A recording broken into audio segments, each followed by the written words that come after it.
دوستو، کسی ملک میں ایک ظالم و مغرور بادشاہ رہا کرتا تھا۔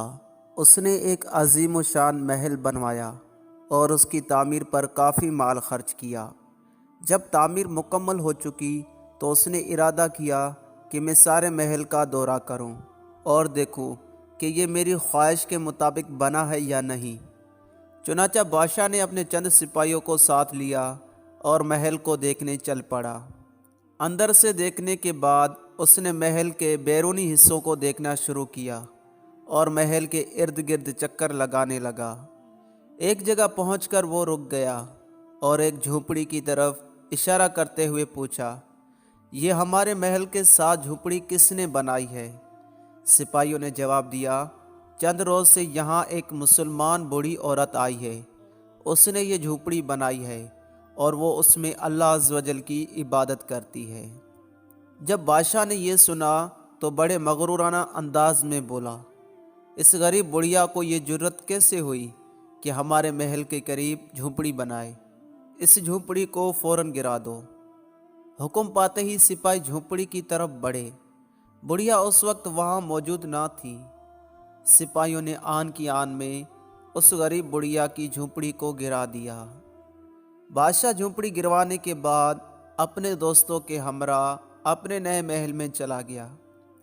جب بڑھیا واپس آئی تو اپنی ٹوٹی ہوئی جھونپڑی کو دیکھ کر بڑی غمگین ہوئی اور لوگوں سے پوچھا، میری جھونپڑی کس نے گرائی ہے؟ لوگوں نے بتایا، ابھی کچھ دیر قبل بادشاہ آیا تھا، اسی نے تمہاری جھونپڑی گروائی ہے۔ یہ سن کر بڑھیا بہت غمگین ہوئی اور آسمان کی طرف نظر اٹھا کر اللہ عز و جل کی بارگاہ میں یوں عرض گزار ہوئی، اے میرے پاک پروردگار عز و جل، جس وقت میری جھونپڑی توڑی جا رہی تھی میں موجود نہ تھی، لیکن میرے رحیم و کریم پروردگار عز و جل، تو ہر چیز دیکھتا ہے، تیری قدرت تو ہر شے کو محیط ہے۔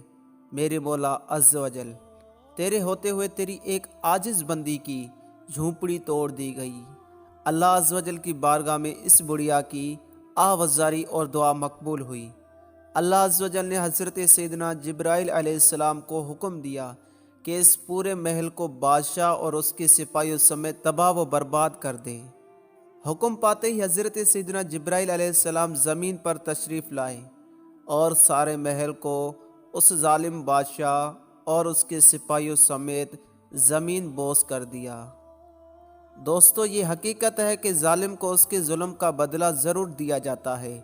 مظلوم کی دعا بارگاہ خداوندی عز و جل میں ضرور مقبول ہوتی ہے۔ اللہ عز و جل ہمیں ظالموں کے ظلم سے محفوظ رکھے اور ہماری وجہ سے کسی مسلمان کو کوئی تکلیف نہ پہنچے۔ اے اللہ، ہمیں ہر وقت اپنی حفظ و امان میں رکھ اور ہمارا خاتمہ بالخیر فرما۔ آمین۔